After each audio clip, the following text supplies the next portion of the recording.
अब हम पहुंच चुके हैं the part 12 of the cash book और आज मैं आपको एक ऐसा क्वेश्चन कराने वाला हूं जिससे आपके जितने भी डाउट हैं डबल कॉलम कैश बुक में वो सारे आपके जो डाउट्स हैं वो क्लियर हो जाएंगे। तो शुरू करें। देखो मैंने आपके लिए एक बहुत ही प्यारा क्वेश्चन बनाया जिसमें मैंने सारे कंसेप्ट एक ही क्वेश्चन में डाल दिए हैं। देखते हैं ये क्वेश्चन आपसे होता है नहीं होता है। क्या लिखा हुआ है, prepare the 2 column cash book, मतलब डबल कॉलम कैश बुक बनानी है मनीलाल ट्रेडर की बुक्स में, पास द जर्नल एंट्री। ओके, 1 जून को कैश इन हैंड का बैलेंस है, 1 जून 24 को मेरा कैश का बैलेंस कितना है, 38705 38705। Okay, negative bank balance, negative bank balance का मतलब क्या हो गया, बैंक बैलेंस जो नेगेटिव है मतलब ओवरड्राफ्ट है। अगर सिर्फ बैंक बैलेंस लिखा हो उसका मतलब मेरे बैंक में पैसे पड़े हुए हैं। नेगेटिव का मतलब मुझे बैंक को पैसे देने हैं, कितना, 45,752, तो ये ओवरड्राफ्ट है। और जब नेगेटिव होता है तो जो उसका बैलेंस आएगा वो आएगा यहाँ पे, बाय बैलेंस कैरी डाउन, कितना बैलेंस है, 45752 45752। ठीक है ना, चलो समझ में आ गया। तो यहां पे ध्यान रखना, नेगेटिव बैलेंस, नेगेटिव बैलेंस वो यहां पे आएगा, नेगेटिव बैलेंस यहां पे आएगा और पॉजिटिव बैलेंस आपका यहां पे आएगा। कैश का हमेशा पॉजिटिव होता है, बैंक क्वेश्चन में लिखा होगा तो ही हम नेगेटिव मानेंगे वरना हमेशा पॉजिटिव मानेंगे। ओके, तो ये मेरा ओवरड्राफ्ट है। ओके, ब्रॉट डाउन हो गया, ब्रॉट डाउन हो गया। ओके, चलो अब आगे आ जाओ, ये ब्रॉट डाउन है। ओके, उसके बाद लिखा हुआ है, या पहले एक बार क्वेश्चन पढ़ लेते हैं, purchase good of rupees this, payment trade discount this, payment made by cheque. मैंने एक परचेज किया 20,000 का गुड जिसमें मुझे ट्रेड डिस्काउंट मिला 10%, मेरा IGST लग गया 5%, पेमेंट मैंने चेक के थ्रू किया। चलो उसकी एंट्री करके बताओ। अरे कितनी सिंपल सी बात है, मैंने 20,000 का परचेज किया है, मैंने कितने का परचेज किया है, सर मैंने परचेज किया है 20,000 का। ओके, मैंने आपको कहा था हमेशा ट्रेड डिस्काउंट माइनस करते हैं, जब भी हम कोई चीज खरीदते हैं तो ट्रेड डिस्काउंट माइनस करेंगे, 10% ट्रेड डिस्काउंट माइनस करेंगे। चलो भाई 10% ट्रेड डिस्काउंट माइनस किया, 2,000 रुपये माइनस किया तो मेरा हो गया 18,000 रुपये। ओके, तो मैंने परचेज कितने का किया, मैंने परचेज किया 18,000 रुपये का। वो बोलता है उस पर IGST भी लगा, कितना लगा है, IGST लगा है आपका 5%। ध्यान रखना IGST हमेशा परचेज पे नहीं आती, परचेज अकाउंट में कभी भी नहीं आएगी, वो अलग से दिखाएंगे। तो यहां पे मेरा इनपुट लगेगा, जब मैं खरीदता हूं तो इनपुट IGST लगेगा, कितना, 5% हो जाता है 900 रुपए। ओके, और मैंने पेमेंट कैसे दिया, मैंने पेमेंट चेक के थ्रू दिया। ओके, तो मेरा पेमेंट गया बैंक में गया, मैंने पेमेंट कर दिया 18,900 रुपए। कितना भाई, 18,000 रुपये, IGST लगा 5%, तो 1800 का 5% कितना हो गया, 900 रुपये। तो 18,900 रुपये मेरा बैंक बैलेंस मेरा कम हो जाएगा। परचेज होता है खर्चा, तो खर्चा होता है हमेशा डेबिट। इनपुट IGST क्या होता है, अरे भाई इनपुट IGST क्या होता है, इनपुट IGST मेरा एसेट होता है क्योंकि अल्टीमेटली मुझे उसका बेनिफिट मिलने वाला है तो वो डेबिट, और बैंक बैलेंस मेरा कम होगा तो मेरा एसेट कम हो रहा है तो क्रेडिट। तो मेरी एंट्री क्या हो रही है, मेरी एंट्री हो रही है परचेज अकाउंट डेबिट, मेरी एंट्री हो रही है purchase debit, input IGST debit 18,000 रुपये, 900 रुपये, और मैंने बैंक को पेमेंट किया 18,900 रुपये। अब भाई साहब एक बात बताओ, मैंने बैंक को पेमेंट कर दिया 18,900 रुपये, तो मेरा बैंक बैलेंस कम हो जाएगा ना, हाँ कम हो जाएगा। तो अब इसकी पोस्टिंग करो, कब की बात है ये बात है सर 5 जून की बात है, तो मेरा बैंक बैलेंस कम हो रहा है ना, तो यहाँ पे 5/6/24 को मेरा बैंक बैलेंस कम हो रहा है। यहाँ पे करूँगा by purchase, for by purchase and by input IGST। For कैसे सर, अरे भैया बैंक हो रहा है क्रेडिट, बैंक हो रहा है क्रेडिट, तो बैंक के क्रेडिट साइड में आओ, डेबिट साइड में 2 अकाउंट आ रहे हैं तो 2 अकाउंट आएगा 18,000 और 900 रुपये, 18,000 और 900 रुपये, 18,000 और 900 रुपये। कंसेप्ट समझ में आया। यहाँ पे मेरा बैंक, मैंने कोई चीज खरीदी बैंक से पेमेंट कर दिया, तो एक मेरा परचेज गया और एक मेरा इनपुट IGST गया 900 रुपये। ओके, तो ये भी हो गया। उसके बाद मैंने सामान बेचा 30,000 का, मुझे डिस्काउंट मिला 15%, IGST लगा 12%, payment receive by a cheque. Okay, मैंने सामान कितने का बेचा, पर सामान बेचा मैंने 30,000 का। जब मैं किसी को सामान बेचता हूँ तो 30,000 का, वो बोलता है उस पर ट्रेड डिस्काउंट लगा 15% हो जाएगा 4,500 तो 25,500, ठीक है ना। तो यहाँ पे मेरी जो सेल्स हो गई है वो हो गई है 25,500। फिर कहाँ लिखा हुआ है, अरे लिखा ना 30,000 पे 15% माइनस करो 4,500 रुपये। IGST कितना लगा 12%, ओके। तो IGST लगा 12%, ओके। तो यहाँ पे मेरा इनपुट, सॉरी इनपुट क्या आउटपुट, जब मैं सेल करता हूँ तो मेरा आउटपुट लगेगा IGST 12%। 12% कितना हो जाता है इसका, एक सेकेंड, 12% होता है for 3060 250 into 1.12 is equal to, और मैंने वो बैंक से पेमेंट कर दिया, मुझे बैंक से पेमेंट आ गया 28560। क्लियर है, 25500 3060 तो 28560। अच्छा अब इसके एंट्री पोस्ट करो। सेल्स होती है मेरी इनकम, सेल्स क्या होती है मेरी इनकम, और इनकम होती है क्रेडिट। IGST मुझे गवर्नमेंट को देना है तो ये लाइबिलिटी, और बैंक मेरा एसेट है तो वो हो जाएगा मेरा डेबिट। क्लियर है, तो एंट्री क्या करूंगा, bank account debit to sales to output IGST। तो यहां पे एंट्री करूंगा, मेरा बैंक डेबिट हो जाएगा, बैंक डेबिट हो जाएगा, सेल्स क्रेडिट हो जाएगा और मेरा आउटपुट IGST हो जाएगा। सेल्स कितने से हो रहा है 25,500 और IGST कितना है 3060 और वो कितना है 28560। अब इसकी मुझे पोस्टिंग करनी है, बैंक अकाउंट बढ़ रहा है, हाँ, तो to sales to output IGST आएगा, डेबिट साइड में आएगा। कब की बात है सर, 9 जून को, 9 जून 24 को टू सेल्स होगा और टू आउटपुट IGST हो जाएगा। कितना आएगा, यहाँ पे अमाउंट लिखा हुआ है मेरा, कितना अमाउंट है 2550 एंड 3060, ओके। तो 3060 25500, ठीक है ना, मैं ठीक लिखा ना, हाँ 3060 एंड यस, ओके। चलो ये समझ में आ गया। तो मेरा बैंक बैलेंस बढ़ गया क्योंकि मुझे पेमेंट बैंक से मिला, ठीक है ना। यहाँ पे मेरा बैंक बैलेंस कम हुआ, मेरा पेमेंट मैंने चेक से दिया, ओके सर, ये भी हो गया। परचेज गुड्स जहाँ पे ट्रेड डिस्काउंट मिला 20%, payment made by the cheque, और CGST एंड SGST लगा 6%। अरे उससे क्या फ़र्क पड़ता है भैया, क्या फ़र्क पड़ता है, मैंने कितने का परचेज किया, तो मैंने परचेज किया कितना अमाउंट लिखा हुआ है, मैं ये वाला अमाउंट देख रहा हूँ 50,000 का ट्रेड डिस्काउंट। तो पहले मैं 50,000 में से ट्रेड डिस्काउंट माइनस कर लेता हूँ 20%, 10,000 तो 40,000 रुपये, 40,000 का मैंने परचेज़ किया या सेल्स किया, तो मैंने परचेज़ किया और CGST IGST लग गया और मैंने चेक से पेमेंट किया, ओके। तो यहाँ पे मैंने परचेज़ किया, क्या किया, परचेज़ किया, कितने का किया 40,000 का, मेरा इनपुट लग गया, इनपुट CGST लग गया, मेरा इनपुट SGST लग गया और मैंने बैंक से पेमेंट कर दिया, ठीक है ना। कितना लगा 6% एंड 6%, क्वेश्चन में लिखा है ना, देखो लिखा है ना 6%, तो 6% इसका निकालो, तो 2400 रुपये, तो 44,800 रुपये, ठीक है ना। और तो इसकी एंट्री क्या होगी, इसकी एंट्री होगी आपकी परचेज, तो मेरा हमेशा खर्चा होता है, तो खर्चा डेबिट होता है। इनपुट IGST हमेशा मेरा एसेट मानते हैं, तो ये डेबिट होगा, और बैंक से मेरा पैसा जा रहा है तो क्रेडिट होगा। तो यहाँ पे एंट्री क्या करूँगा, मैं एंट्री करूँगा purchase debit input CGST input SGST और टू मैंने बैंक किया 40,000 रुपीज़, ओके।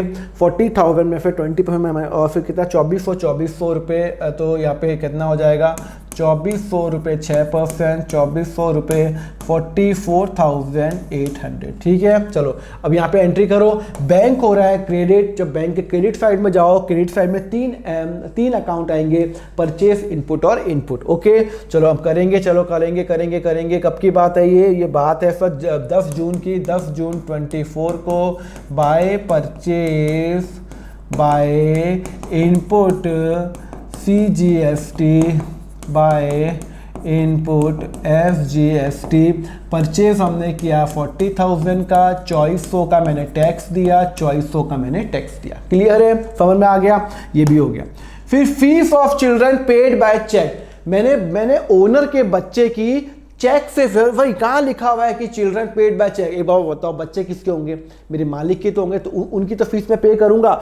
मैंने उनकी फीस मैंने पे कर दी। अरे भाई एक बात बताओ, उनकी फीस मैं क्यों पे करूंगा, मालिक के बच्चों की फीस मैं क्यों पे करूंगा। बिजनेस एंटिटी कंसेप्ट याद है ना, as per the business entity concept owner and the business are the two different entity, आप दोनों को मिक्स नहीं कर सकते। तो यहां पे भैया एक बात बताओ, मेरा यहां पे मैंने ओनर के बच्चों की 10,000 रुपए फीस पे की चेक के थ्रू, तो भैया मेरा तो बैंक बैलेंस कम हो गया, मेरा तो बैंक बैलेंस कम हो गया 10,000 से, हाँ कम हो गया। और बैंक बैलेंस कम होता है तो मेरा एसेट कम होता है, तो क्रेडिट हो गया। अब एक बात बताओ, ओनर की बच्चों की फीस मेरा खर्चा तो है नहीं, ओनर की बच्चों की फीस तो मेरा खर्चा नहीं है, तो खर्चा किसका है, ओनर का। तो मैं तो मालिक से रिकवर करूंगा। और जब भी मैं किसी मालिक से रिकवर करना होता है तो मैं क्या करता हूं, ड्राइंग अकाउंट करता हूं। क्या करता हूं, ड्राइंग अकाउंट। और मुझे उससे रिकवर करना है तो मैं क्या करूंगा, डेबिट करूंगा। क्या करूंगा, डेबिट करूंगा।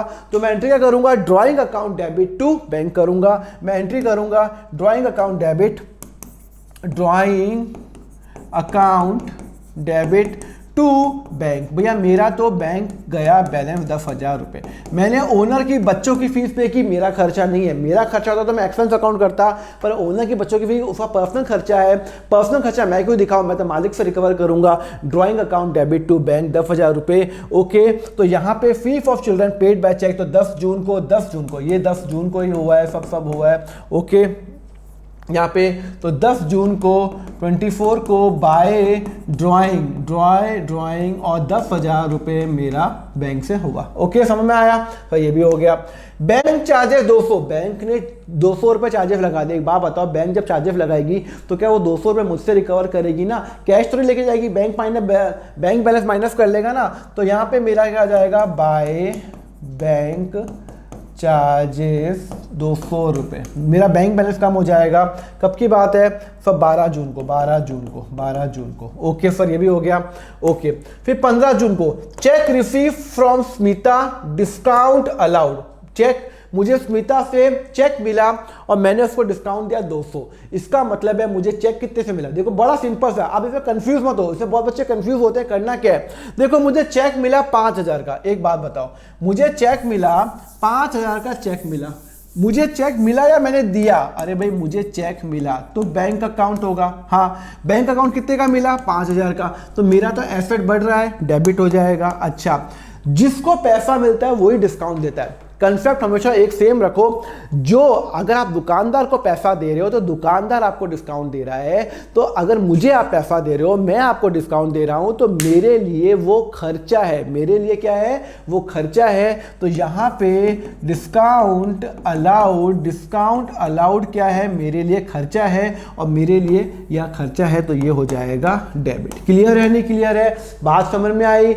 मैं आपको क्या हुआ बता रहा हूं कि मेरा बैंक बैलेंस क्या हो गया, मैंने क्या किया, मुझे स्मिता ने चेक दिया 5,000 रुपये का, और मैंने भाई साहब जी को, मैडम जी को डिस्काउंट दे दिया 200 रुपये का। जब मैं किसी को डिस्काउंट देता हूं तो बट ऑब्वियस मेरा नुकसान है, तो वो एक्सपेंस होगा। जिसको पैसा मिलता है वो ही डिस्काउंट देता है, और जहां पे बैंक डेबिट तो डिस्काउंट भी डेबिट ही होगा। अच्छा, मेरा और स्मिता का हिसाब कितने का होगा, सर 5,000 का होगा। नहीं भाई साहब, 5,200 का हिसाब था। कैसे, 5,000 तो उसने मुझे चेक दिया। एक बात बताओ, सोचो, मुझे स्मिता से लेने थे 5,200 रुपये, उसने मुझे 5,000 रुपये दिए, क्यों, क्योंकि मैंने उसको 200 रुपये डिस्काउंट दिया।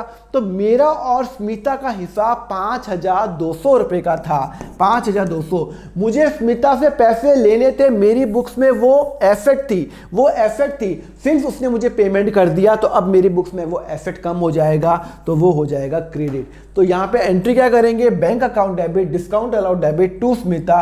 तो मैं एंट्री क्या करूंगा, मैं एंट्री करूंगा बैंक डेबिट करूंगा, डिस्काउंट डेबिट करूंगा, डिस्काउंट अलाउड डेबिट करूंगा और टू स्मिता करूंगा, क्योंकि मेरा और स्मिता का हिसाब 5200 का था, 5000 भाई साहब मैडम ने दे दिया और 200 पे डिस्काउंट है।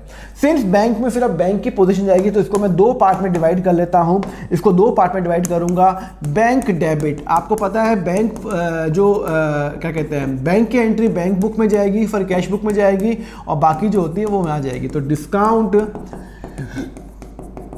अलाउड डेबिट टू स्मिता 200 रुपये, ये एंट्री जाएगी आपकी बैंक बुक में और ये एंट्री जाएगी आपकी जनरल प्रॉपर में। पहले बैंक बुक पे एंट्री कर लो, bank account debit to Smita. Okay, कब की बात है ये? फिर ये बात है 15 जून की बात है। तो 15 जून मेरे पास पैसे आए टू स्मिता, कितने पैसे आए? 5000 रुपये। फिर इसकी तो मैंने एंट्री पोस्ट कर ली और फिर इसकी तो मैंने पोस्ट कर ली, इसकी पोस्ट नहीं की। तो डिस्काउंट अलाउड, जिसमें ना बैंक ना कैश दोनों नहीं आ रहा, तो discount allowed debit to Smita होगा। तो यहाँ पे हो जाएगी एंट्री, यहाँ पे डिस्काउंट अलाउड टू स्मिता। मैंने उसको 200 रुपये डिस्काउंट दिया क्योंकि उसने मुझे प्रॉम्प्ट पेमेंट कर दिया 15 जून। ओके, चलो ये समझ में आया। ओके, उसके बाद क्या लिखा हुआ है? Check received from Amrita, discount allowed 2200 रुपये। सॉरी, 2200 का चेक दिया, 200 रुपये दिया, 200 दिया। बट एक मिनट, जब भी आप कोई क्वेश्चन करो, क्वेश्चन करो ना, पहले पूरा क्वेश्चन पढ़ लो, पूरा क्वेश्चन पहले पढ़ लो, क्योंकि अभी आपको पॉइंट बता रहा हूं। देखो यहाँ पे चेक मुझे मिला अमृता से, मुझे चेक मिला, डिस्काउंट और 200 रुपये दिया और वो मैंने चेक डिपॉजिट बैंक में कब किया? 19 जून को। मुझे चेक कब मिला? 17 जून को। मुझे चेक कब मिला? 17 जून को। मैं बैंक में कब जमा कराया? 19 जून को। तो जब मुझे 17 जून को चेक मिला तो मैं एंट्री बैंक अकाउंट डेबिट नहीं करूंगा, चेक इन हैंड करूंगा। भाई मुझे अमृता ने चेक दिया तो भैया मेरे पास चेक आया। अगर क्वेश्चन साइलेंट है, देखो इसमें साइलेंट है, इसमें आगे कहीं पे लिखा हुआ है क्या कि मैंने स्मिता का बैंक जमा कराया, बैंक में जमा करा? नहीं लिखा हुआ। अगर क्वेश्चन साइलेंट है तो हमेशा एज्यूम करेंगे सेम डे बैंक में जमा करा दिया। पर अगर क्वेश्चन साइलेंट नहीं है, क्वेश्चन में कहीं आगे पीछे लिखा हुआ है, देखो यहाँ पे आगे लिखा हुआ है कि अमृता का चेक मैंने बैंक में जमा कराया 19 जून को, तो 17 जून को जब मुझे चेक मिला तो मैं एंट्री क्या करूंगा? चेक इन हैंड का एंट्री करूंगा। मुझे कितने का चेक मिला? 2200 का। मुझे कितने का चेक दिया मिला? 2200 का मिला। तो 17 जून को जब मैं एंट्री करूंगा, वो मैं बैंक नहीं करूंगा, तो मैं क्या करूंगा? चेक इन हैंड करूंगा, क्योंकि क्वेश्चन में आगे क्लियरली लिखा हुआ है 2200 का चेक मिला और मैंने उसको भाई साहब मैडम जी को मैंने डिस्काउंट दे दिया 200 रुपये और मेरा और अमृता का जो हिसाब कितने का था?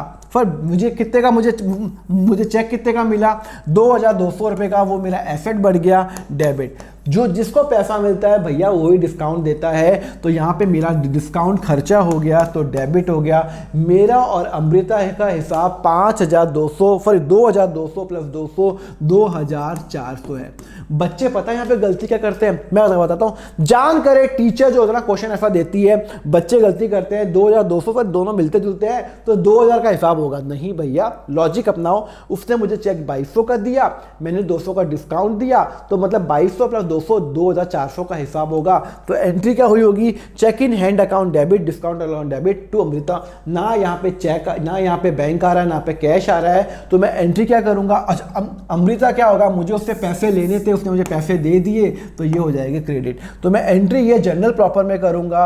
कब की बात है ये बात है आपकी 17 जून की बात है, 17 जून की 17 जून 24 को मुझे चेक मिला, तो चेक इन हैंड डेबिट करूंगा 2200 रुपये। मैंने मैडम को डिस्काउंट दिया, डिस्काउंट अलाउड दे दिया 200 रुपये और मेरे यहाँ से अमृता का अकाउंट माइनस हो जाएगा 2400 से। क्लियर है? और इसकी एंट्री मैं कब कर रहा हूँ? मैं जनरल प्रॉपर में इसलिए कर रहा हूँ। Why I am doing the entry in journal proper? Because यहाँ पे ना बैंक आ रहा है ना कैश आ रहा है। अभी तक मैंने कैश, अभी तक ये जो चेक जो उसने मुझे दिया ना अमृता ने, ये मैंने अपनी जेब में रखा हुआ है, अभी तक देखो जेब में ही पड़ा हुआ है। ओके चलो आगे बढ़ते हैं। बहुत देखो एक ही क्वेश्चन में सारे पॉइंट क्लियर कर रहा हूँ। Check receive from Amrita dishonour. Okay चलो ये भी हो गया। कहाँ पे है डिसऑनर, ठीक है। चलो अब मैं आ रहा हूँ the very important point, check receive from Smita. मैंने जो स्मिता से जो चेक मिला वो डिसऑनर हो गया। तो डिसऑनर होता क्या है? डिसऑनर का मतलब है कि मुझे जो चेक मिला था, जो मैंने बैंक में जमा कराया, वो पास नहीं हुआ, वो फ्रॉड निकला। तो इसका मतलब है कि मेरे बैंक अकाउंट में बढ़ा नहीं। तो जब मुझे वो चेक मिला तब मैंने एंट्री क्या की थी? देखो जब मुझे चेक मिला था तो मैंने एंट्री की थी, बैंक अकाउंट डेबिट किया था, और भैया मैंने मैडम को डिस्काउंट दिया था, डिस्काउंट अलाउड हो गया था, और मैंने किया था टू स्मिता किया था। उसने चेक कितने का दिया था? उसने मुझे चेक दिया था 5,000 का, और भाई साहब भाई मैंने डिस्काउंट दिया था 200 रुपए का, और 5,200। अब ये वाला चेक हो गया डिसऑनर। तो मैं क्या करूंगा? इसकी एंट्री रिवर्स कर लूंगा। भैया मेरा बैंक बैलेंस जो मैंने गलती से बढ़ा दिया, भाई जब मुझे ये चेक मिला, जब मुझे ये चेक, एक मिनट सॉरी, एक मिनट, हाँ, जब मुझे ये चेक मिला तो मैंने बैंक अकाउंट डेबिट किया था। हाँ भाई मुझे चेक जब स्मिता ने दिया, मुझे लगा मेरा बैंक बैलेंस बढ़ जाएगा, पर जब बैंक वालों ने कहा भैया आपका बैंक बैलेंस नहीं बढ़ा बिकॉज ये चेक तो फ्रॉड निकला, तो इसका मतलब मेरा बैंक बैलेंस जो मैंने पहले बढ़ाया था वो गलत बढ़ा दिया।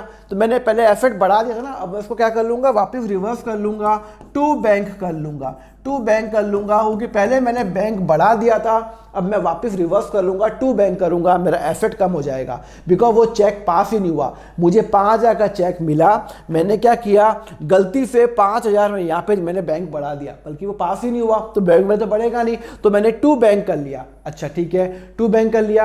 अब हुआ क्या? टू बैंक तो मैंने 5,000 रुपये कर लिया। अब मुझे जो मैंने स्मिता को डिस्काउंट दिया था, मैं उसको डिस्काउंट भी नहीं दूंगा। अरे कमाल की बात है, जब उसने मुझे पैसे दिए थे स्मिता ने, तो मैंने उसको 5,000 रुपये लिए और 200 का डिस्काउंट दिया खुशी के मारे कि भाई तूने मुझे पैसे टाइमली पेमेंट कर दिया, देखो 200 रुपये का डिस्काउंट।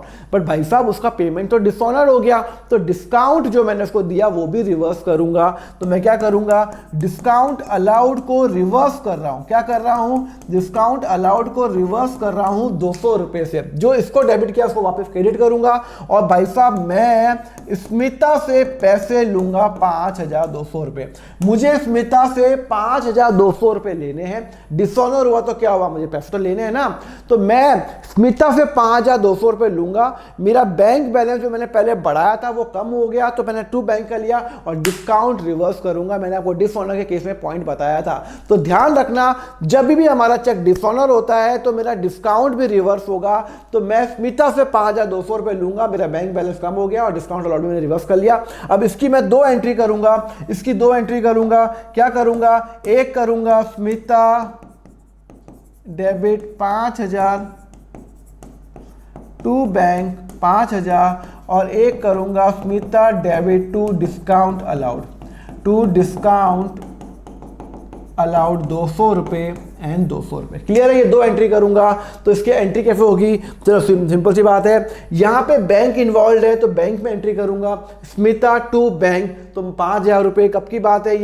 ये बात है आपकी बात है 18 जून की। तो 18 जून को यहाँ पे एंट्री करूंगा। 18 जून को बाय स्मिता, मैंने गलती से 5,000 रुपये मैंने बढ़ा दिए थे, तो यहाँ पे मैंने क्या कर लूंगा? माइनस कर लूंगा। क्या कर लूंगा? माइनस कर लूंगा। ओके चलो ये भी हो गया। और उसके बाद ये एंट्री कहाँ पे? ना कैश और बैंक दोनों इन्वॉल्व नहीं है, तो वो यहाँ पे एंट्री करूंगा। मैं कहाँ पे एंट्री करूंगा? स्मिता टू डिस्काउंट अलाउड करूंगा। कितना करूंगा? 200 रुपये जो मैंने इसको डिस्काउंट दिया, 200 रुपये। और कब की बात है? ये 17 की बात है। कब की बात है? ये है 18 की बात है, ठीक है ना। तो 18 जून को। ओके समझ में आ गया? चलो 18 जून तो ओके। नाउ दूसरी बात, फिर लिखा हुआ है कि check receive from Amrita deposit in bank. मेरा अमृता का चेक मेरे अभी जेब में पड़ा हुआ है, ये मेरी जेब में पड़ा हुआ है अमृता का चेक। ये मैंने कहाँ जमा कराया? अब बैंक में जमा कराया। जब मुझे ये चेक मिला था, तो मैंने एंट्री क्या की थी? Check in hand account debit to Amrita की थी। कितने का चेक? मतलब 2200 का मिला। अब ये चेक क्या किया मैंने? बैंक में जमा करा दिया। ये चेक कहाँ गया? ये चेक मैंने बैंक में जमा करा दिया। तो जब मैं कोई चीज़ बैंक में जमा कराता हूँ तो मेरे यहाँ से चेक गया, तो मेरे यहाँ से चेक इन हैंड चला गया, क्रेडिट होगा। भाई मेरे यहाँ पे मैंने चेक मेरी जेब में था, उसको मैंने एसेट माना था, तो अब वो मैं बैंक में जमा करा रहा हूँ, और जैसे ही मैं बैंक में जमा कराऊंगा मेरा बैंक बैलेंस क्या हो जाएगा? बढ़ जाएगा। मेरा बैंक बैलेंस बढ़ जाएगा, और जैसे ही मेरा बैंक बैलेंस बढ़ेगा तो ये हो जाएगा डेबिट। तो bank account debit to check in hand हो जाएगा। तो यहाँ पे हो जाएगा टू चेक इन हैंड। कितने का चेक था? ये जो मेरे पास था अमृता का जो चेक मिला फॉर 2200 का। डिस्काउंट रिवर्स नहीं होगा, डिसऑनर हुआ है, ठीक है ना? समझ में आया? यहाँ पे मैं चेक इन हैंड मेरे यहाँ से जा रहा है और मेरा बैंक बैलेंस बढ़ रहा है, बैंक बढ़ गया, टू चेक इन हैंड हो जाएगा 2200 रुपये। कब की बात है ये भाई? ये 19 जून की बात है। ओके चलो ये भी हो गया। Paid rent via cash in landlord bank account, बड़ा इंपॉर्टेंट पॉइंट है। बताओ इसका एंट्री क्या होगी? मैंने लैंडलॉर्ड को कैश पे किया, लैंडलॉर्ड के बैंक अकाउंट में कैश जमा कराया। बच्चे होता है एंट्री क्या करते हैं? टू बैंक अकाउंट कर लेते हैं। एक बात बताओ, आपको इतना कंफ्यूजन क्यों है? आपको ये सोचना है आपके पास से क्या गया। मैंने लैंडलॉर्ड के बैंक में कैश जमा कराया, तो भाई साहब मेरा तो कैश ही आएगा ना। हाँ, तो मेरा कैश होगा ना। पेड रेंट, मैंने लैंड पे किया, क्या लिखा हुआ है?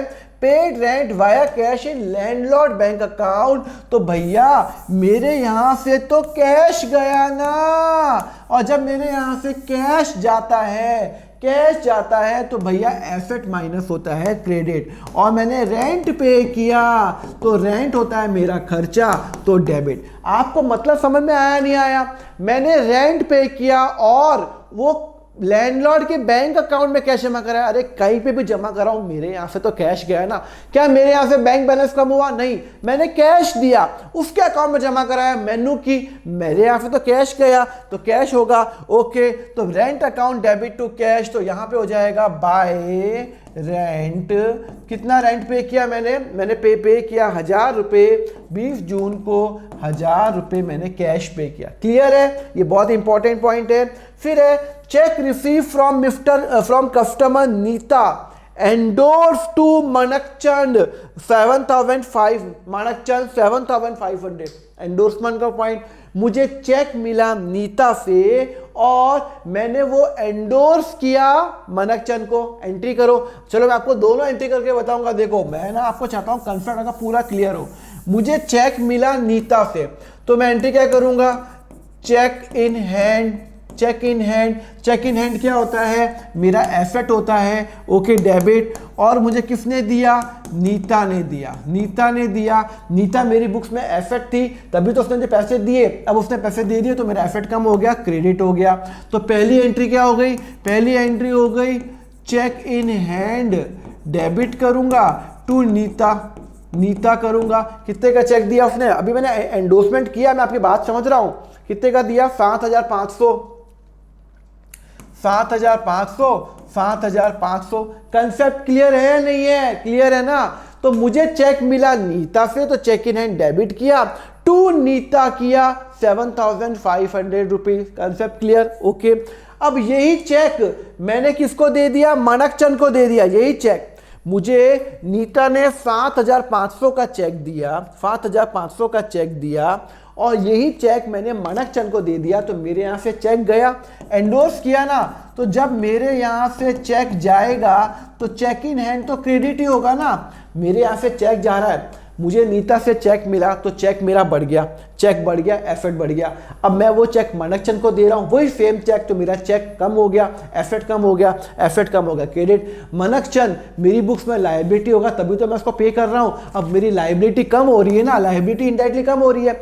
मनकचंद को मुझे पे करने, सॉरी माणकचंद को मुझे पे करने थे 7,500 रुपये, मैं उसको पे कर दिया तो लायबिलिटी कम हो गई। और लायबिलिटी जैसी कम होती है भाई साहब तो माणकचंद डेबिट हो जाएगा 7,500 से, ठीक है ना, क्योंकि डेबिट क्यों हो जाएगा, लायबिलिटी कम हो रही है। अब आपको ये एंट्री या तो कंबाइन एंट्री करो, 2 एंट्री करो, कोई मार्क्स नहीं काटेगा, आप 2 एंट्री भी कर सकते हो, पर मैं कंबाइन एंट्री भी कर लूँ, कोई प्रॉब्लम नहीं है। यहाँ पे ना चेक, ना बैंक आ रहा है, ना कैश आ रहा है, तो ये चेक इन एंड कट गया। मैं एंट्री क्या करूँगा, Manakchand account debit to Neeta, तो मैं एंट्री क्या करूँगा, मैं एंट्री करूँगा, यहाँ पे एंट्री करूँगा माणकचंद अकाउंट डेबिट, यहाँ पे एंट्री करूँगा माणकचंद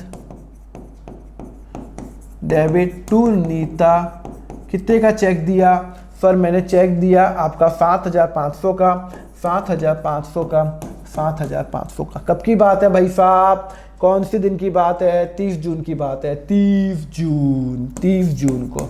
क्लियर है, आपको बात समझ में आई है। नीता ने चेक दिया, मैंने माणकचंद को दे दिया, मेरा दोनों का हिसाब बराबर हो गया। बैंक के थ्रू कभी भी एंडोर्समेंट रूट होगा ही नहीं। ओके सर, समझ में आ गया। Last point, paid into bank the entire balance after retaining 3,000 at office. वो बोलता है 3,000 रुपये मैंने कैश अपने ऑफिस में रखे, बाकी सब बैंक में जमा करा दिए। ओके, क्या लिखा है, वही लिखा है ना, रिटेनिंग एट ऑफिस। इसका मतलब है पहले मेरा कैश बैलेंस निकालो। कैश बैलेंस कितना निकल रहा है, 38,705 माइनस 1,000 रुपये, माइनस 1,000 रुपये। सिर्फ कैश की एक एंट्री ये एंट्री है। मेरे पास कैश पड़ा हुआ है, टोटल जो नेट कैश पड़ा हुआ है 37705 पड़ा हुआ है। टोटल जो कैश पड़ा हुआ है 37705, वो बोल रहा है पर ये कैसे बैलेंस कैसे आया, दिस माइनस दिस 1,000 रुपये, ये हो गया। वो बोलता है उसको मैंने 3,000 रुपये ऑफिस में रखे, 3,000 रुपये ऑफिस में रखे, बाकी मैंने जमा करा दिए 34705। जब मैं कोई चीज़ जमा कराता हूँ बैंक में तो एंट्री क्या करता हूँ, मैं एंट्री करता हूँ, कॉन्ट्रा एंट्री होती है। ओके, तो कॉन्ट्रा एंट्री क्या होगी, मैंने कैश जमा कराया और मेरा बैंक बैलेंस बढ़ गया। कितने से बढ़ गया, 34705, 34705 एंड 34705। मेरा कैश जा रहा है क्योंकि मैं कैश बैंक में जमा करा रहा हूँ, क्रेडिट, और बैंक बैलेंस बढ़ रहा है। जब मेरा बैंक बैलेंस बढ़ता है तो वो डेबिट। तो मेरी एंट्री क्या होगी, बैंक डेबिट टू कैश 34705। ये मेरी कॉन्ट्रा एंट्री है 34705, ठीक है ना, समझ में आया। तो मेरी कॉन्ट्रा एंट्री कितनी हो गई, बैंक अकाउंट डेबिट तो हो गया, तो ठीक है 34705, तो मैंने यहाँ बैंक में जमा करा दिया 34705। मैं आपको बता चुका हूँ कॉन्ट्रा एंट्री कैसे करते हैं, हम हमेशा ऐसे करते हैं, हमेशा पहले बैंक बढ़ा, हाँ तो यहाँ पे लिखो टू कैश, कब की बात है, मंथ के एंड में 30 जून को, और मेरा यहाँ पे बड़ा बाय मेरा कैश कम हो गया 34705, और अपोजिट में नाम लिखो बैंक, और यहाँ पे कॉन्ट्रा लिखना प्लीज़ कभी मत भूलना। ओके, चलो समझ में आ गया। अब मुझे क्या करना है, मुझे बैलेंस निकालना है, बाय बैलेंस कैरिड डाउन। इसका बैलेंस तो बट ऑब्वियस 3,000 रुपीज़ ही आएगा। ओके, और इसका कितना आएगा, 25500 plus 3060 plus 5000 plus 2200 plus 34705 minus 45752 minus 18,000 minus 900 minus 40,000 minus 2400 minus 2400 minus 10,000 minus 200 minus 5,000। इसका अभी भी नेगेटिव बैलेंस आ रहा है, अभी भी नेगेटिव बैलेंस आ रहा है। To balance carried down 54187, 54187। Clear है, आपको समझ में आया, वही आ रहा है ना, एक बार चेक कर लो। 54187 मेरे ख्याल से तो 541752752 एक बार चेक कर लूँ मैं वापस, 752, हाँ ठीक है ना, वो उतना ही आ रहा है। क्लियर है? तो ये नेगेटिव बैलेंस है, ये मेरा ओवरड्राफ्ट है, ये मेरा क्या है, ओवरड्राफ्ट है, मुझे बैंक को पे करना है, ये बैंक को पे करना है, पे कर लिया, पे कर लिया, पे कर लिया, पे कर लिया, बैंक को इतना पे करना है और मुझे बैंक में पैसा सिर्फ इतना आया, तो अभी नेगेटिव बैंक बैलेंस चल रहा है 54,187। कंसेप्ट समझ में आया नहीं आया आपको? कंसेप्ट समझ में आया नहीं आया? आगे कंसेप्ट समझ में? चलो अगर आपको कंसेप्ट समझ में आया तो यहाँ पे अब मुझे बहुत बच्चे क्वेश्चन पूछते हैं कि सर हम इसको प्रैक्टिस कहाँ पे करें? तो देखो, आपको प्रैक्टिस करने के लिए मैं आपको एक ब्रिलियंट बुक बताता हूँ, ब्रिलियंट बुक बताता हूँ जो बहुत मेरे जो पास्ट ईयर के जो स्टूडेंट्स हैं वो फॉलो करते थे। ये है बुक ओसवाल पब्लिशर की क्लास 11 की बुक। ये मैं बुक ब्रिलियंट क्यों बोलता हूँ? देखो आपको रीजन बता दूँ, कपल ऑफ रीजन बताता हूँ। पहली बात, ये एक सीबीएसई इसमें क्वेश्चन बैंक्स है, इसमें सब क्वेश्चन सिस्टमैटिक वे सॉल्व किए हुए हैं। आप देख सकते हो जो भी इसमें नोट्स भी है ना, वो सिस्टमैटिक वे पे दे रखे हैं कि ब्रांचेस ऑफ अकाउंटिंग क्या होती है, कॉस्ट अकाउंटिंग क्या होती है, ये कैसे हम इसको सॉल्व करेंगे। Notes graphical and pie chart format के अंदर आपको दे रखे हैं। ये देखो, आपको नोट ऐसे दे रखे हैं नाउ, जिससे फटाफट याद हो जाते हैं। जितने भी क्वेश्चन हैं उनके एक्सप्लेनेशन दे रखे हैं, प्रॉपर सिस्टमैटिक वे सॉल्व किया हुआ है, तो वो आप देख सकते हो। यस, इसमें एमसीक्यूज भी है। बहुत बच्चे बोलते हैं सर हमें बुक्स में चाहिए एमसीक्यू, जहां पे हमें प्रैक्टिस करेगा। आपके एग्जाम में एमसीक्यूज बहुत सारे आते हैं, तो इसमें एमसीक्यूज भी है और एमसीक्यूज के सॉल्यूशन के साथ उसके ना एक्सप्लेनेशन भी है। यस, उसका एक्सप्लेनेशन भी है। तो ये बुक आप ले सकते हो। एंड जस्ट ये बुक आपको कहां मिलेगी? अमेज़न पे आप सर्च करो, वहां मिल जाएगी। ओसवाल पब्लिशर की बुक मिल जाएगी, या फिर आप इनकी वेबसाइट पे जाओ, वहां पे आपको वो मिल जाएगी। नीचे मैंने डिस्क्रिप्शन में पूरा लिंक दे रखा है। तो यस, मेरी खुद की रिकमेंडेड बुक ये हमेशा रहती है। This is a very very nice book. और भी बुक्स होती है अच्छी, but this is the very good book. तो आप यहाँ पे देख सकते हो। यस, इसमें 12th में भी आती है most likely CBSE question book 12th की भी। अगर आप 12th में हो तो 11th को नीचे लिंक दिया हुआ है। मेरा जो कोड लगा देना अकाउंट फंडा, आप जैसे ही कोड लगाओगे अकाउंट फंडा, आपको 10% ऑफ वहां पे ऑटोमेटिकली चेकआउट आपको वेबसाइट पे मिल जाएगा। ठीक है ना? तो वहां पे आप अगर वेबसाइट पे जाते हो तो आपको ये ऑटोमेटिकली रूट हो जाएगा। ओके, चलो अब हम नेक्स्ट लेक्चर में पढ़ेंगे अबाउट द पेटी कैश बुक। पेटी कैश बुक के लिए वेरी वेरी इंपॉर्टेंट, पर वो आपको कहाँ मिलेगा? नेक्स्ट लेक्चर में। तो नेक्स्ट लेक्चर का लिंक नीचे दिया हुआ है डिस्क्रिप्शन पे, क्लिक कर देना, लाइक कर देना, सब्सक्राइब कर देना। आप लाइक को सब्सक्राइब करते हो, मुझे मोटिवेशन मिलता है। तो do like and subscribe. accountfunda.com पे जाओ, पूरा कोर्स अवेलेबल है। And you have to subscribe. Thank you very much. Have a nice day. Take care.